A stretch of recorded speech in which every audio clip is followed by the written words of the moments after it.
Well, hello, this is Michael. I am speaking to you right now from my office and kitchen here in Berlin on this beautiful day. Um, I very much hope that all of you at the A4 Museum um, are doing well and have been holding up fine during this difficult time and this crisis that all of us are facing. And I do want to thank you for your support and um, for your care also in terms of um, staying in touch and also facilitating something in this moment where, of course, a an ordinary sort of physical residency is cannot happen, and it's really great that you are um, trying to find other ways for all of us to stay in touch and to, in fact, actually communicate further and deepen the conversation. So I very much appreciate that. Let me try my best to get into some of the questions that you were asking. And I do hope that over the course of your suggested project, we can get into discussion and elaborate on all of these things on a somewhat deeper level. I have been doing comparatively just fine. Personally, I have been doing great.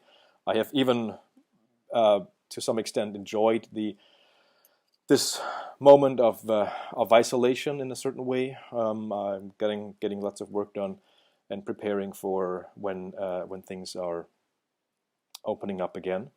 Uh, so, um, uh, but that is just on a personal level. This is this. It should not be forgotten, of course, that this is a major crisis. The health aspect is the most immediate manifestation of it. Here in Germany, it's been contained to at least as of now. Uh, but the impact, the global impact in terms of the recession that's about to hit us all, the budget cuts, the economy, unemployment, and the way that this is going to affect, um, especially the poorer countries, the less developed countries. We cannot even really estimate at this point what is going to happen, what are going to be the consequences of this. So if I speak about this lightly as of now from a subjective personal perspective, that should not at all suggest that this is not a major and very serious crisis that we're facing right now. For me personally, yes, this continued. Of course, I was supposed to work in Nigeria now. I was supposed to be in. I would be in Lagos right now if it wasn't for the virus. Working with a beautiful, amazing people, a great collective there, and unfortunately, of course, that is now pushed back, but it is at the same time pushed back. So we're going to make up for that. And then immediately, I would have actually come to China. That was the plan. I would have been in Hangzhou, which I love, between the middle of June and the middle of July, 1 month, for a teaching event at the China Academy of Art at the School of Design and Innovation, which I was very much looking forward to. And so now that is going to happen remotely. We're going to do it, all of us, through video. So it's exciting. I mean, of course, it would have been very nice to be, to be there physically, but it's also exciting, and I think we have to, in this moment of crisis, also, especially as cultural producers, look at the look at the productive moments. Don't not get lost in this moment of regret. or in this moment of cancellation, and where things are seem to be on hold, or seem to be cancelled, or seem to be not happening. But I think we should really focus on these moments of experiment, and these moments of production that can lead us somewhere. So, and we're doing this with the CAA now, which I'm very excited about. A new inspiration, that's, I think, exactly what I was getting at. We can find this new inspiration in this moment. It's there, and of course, moments of crisis, again, especially I think for people who think critically, are moments of inspiration, even though they're hard, and on a personal level can also be very tough. But they contain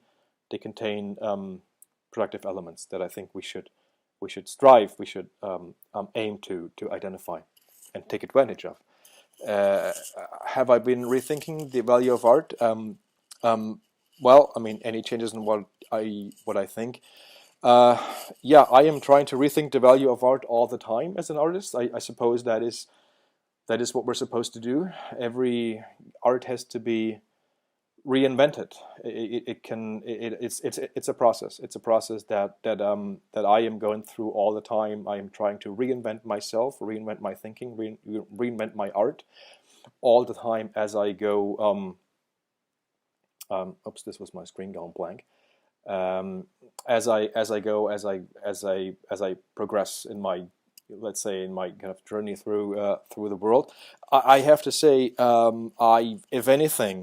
if anything, that there are no real changes on what I'm thinking now. If anything, I feel that what I have been thinking before is only confirmed in this crisis, meaning that this crisis shows us that this is not an external enemy that's coming in, but this is something that the conditions of it coming into, well, not coming into being, but coming into being the way that it's manifested now, all of us globally have created.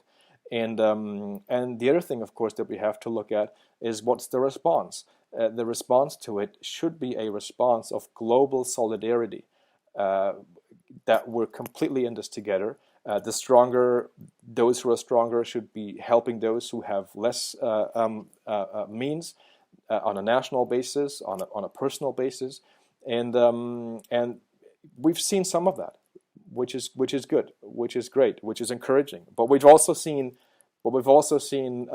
division. We've also seen competition. But what it reinforces for me is that it's, of course, an ecological crisis. Nothing external. We have to examine the conditions that this little agent, this little virus, is highlighting for us now. And those should be scrutinized, and those should be changed. I mean, for instance, this is a very simplistic point, but in a halfway vegetarian world, this would not have happened. And I mean by that the whole world. We should cut down animal products, for example, cut them down by 50% or more. I would welcome that. But that is just one superficial kind of one aspect out of many. I could go on and on, but I'm not going to do it now. But any changes? Not really. For me, this has only reinforced, I think, many of my thoughts that I had before. So the third point is really interesting. The third point, your third question, is kind of tricky. It's actually kind of tricky, because I believe that there might be a little bit of so let's say from my perspective, clearly my philosophical perspective is kind of formed through Western philosophy. Does art need to respond to reality? For me, it's clear that there is no distinction between art and reality. I mean, of course, these are both like very fundamental concepts that we would have to actually, first of all, identify and define. But I'm not going to do that right now. But let me just say this: for me, art is a part of reality. So therefore, it can't really respond to it as in suggesting the idea that it could be outside. But what it can, art is it's a kind of interpretation of reality that aims, of course, also to potentially change the way that reality is constituted. But I do believe, actually, and this I think would be a really interesting point to discuss potentially. I'm assuming that the reality, the way you're getting at it, could be something else. I do understand that in Eastern philosophy, we may be approaching this from different perspectives. So this could be really interesting to further elaborate on. Does the reality need responses from art as well? Again, they cannot be separated. But I believe that that reality absolutely requires art, and it requires art for it to be scrutinized. It requires art for it to be critiqued, and it does require art for it to be changed. So, but not to forget again that art is a part of it. So there is this tension that you wanna you can never quite totally step outside.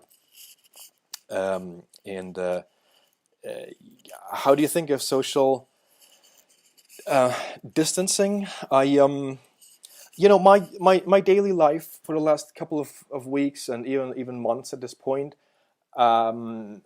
would have actually been pretty much isolated anyway, because I was doing a lot of work in the office, writing, researching, reading, writing emails. I have to say that, and also I don't have so many family commitments. The people who have children or so, kids, for them, they're affected by this whole crisis in a much more profound way.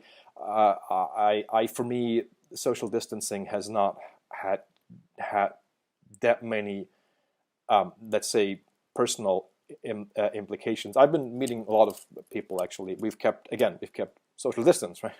A meter or 2 meters or something, but it was fine. It was fine. But I mean, let's not forget that social distancing is at the very heart of the crisis, because of course everything in the end comes down to social distancing. If we keep distance, right? If we keep proper distance, then the virus can't spread. It's a matter of fact, right? I mean, that's why the restaurants have to be closed, schools, kindergarten, and so on and so forth. No sports events, no theater, no nothing. And this is because social distancing cannot be kept under those conditions. So that's the problem. So at the very heart of this thing is the social distancing. But I think let's approach this from a kind of Brechtian perspective. Brecht, the German great playwright and poet, who I'm sure this idea of distancing was a critical tool to critically reflect upon the conditions that are presented on stage from in Brecht's case. But let's approach this in a way that may allow us, this idea of social distancing may allow us a moment of critical reflection. So I think that's maybe good. That could, what I said earlier is, in this crisis we have to let's say accept it for what it is, but look for the productive elements in it, the moments where we can think critically about things. And I think that social distancing, approached from a Brechtian perspective, Brecht actually, who was Brecht, I should say, in German, he was very drawn to China, by the way. So that would be an interesting lead, I think, there to elaborate further on.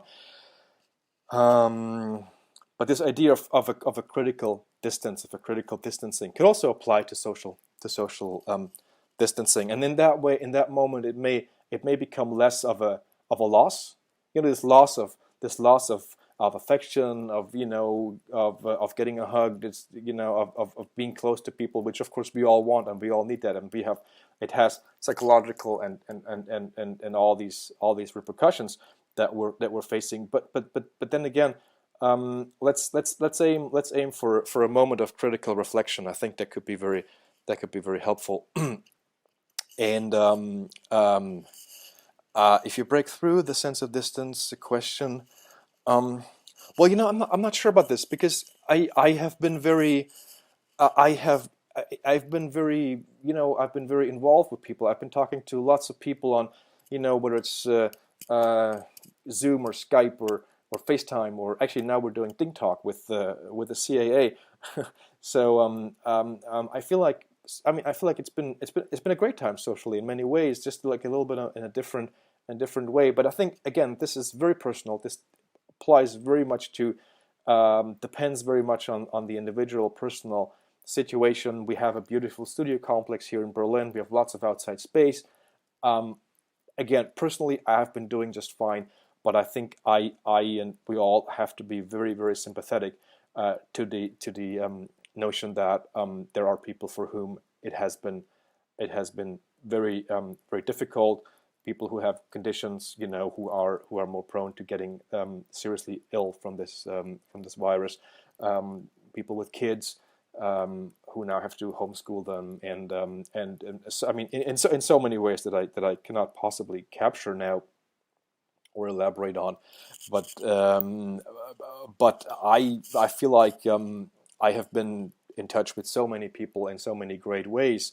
And as we are in touch right now, this is what I said earlier. I appreciate your this idea that you've been bringing us together, and that we're engaging in a conversation that can lead to something which I'm very much interested in what it can lead to. And so now let me bring this to a close. I've been already speaking for way too long here, and just briefly, my curiosity about China. Yeah, I've been to China many times now, and I've always enjoyed it so much. And never been to Chengdu, which of course that would be beautiful to go. And I very much appreciate the work that you've been doing at the A4. I've researched all of it for this for the application, and of course my project, right, was based on this idea of, I'm sure I'm pronouncing it wrong, but this idea of Limpan, this ecological field based on Chengdu Plain. I think that it's the larger Chengdu area, especially the of course outside the city, in nature basically, and I really wanted to explore that idea. And I think, again, this idea now, this idea of ecologies, to think in terms of assemblages, to think in terms of milieus, to think in terms of ecological entanglements, is the way of thinking that we need now, and this is the way of thinking that we need to advance. To think of things within entanglements, species, human, non-human. To think of the human and the technological. To think of this, to bridge these gaps, if they even still exist, which I'm not sure they still do. Maybe we're already beyond them, but we don't know it. But that's what I was getting at. To sort of just kind of embed the museum, to make the museum a place of knowledge production within this greater ecological framework of Limpan and Chengdu Plain, and to think about ways of how we can reconceptualize ecological entanglements, the human, the animal, the human becoming animal, animality, technicality from a Deleuzian perspective in that way. And I think this relates very closely to what this crisis, the coronavirus crisis, has pointed out to us. It's an ecological crisis. And so it's not entirely clear as to what the, even for me, I'm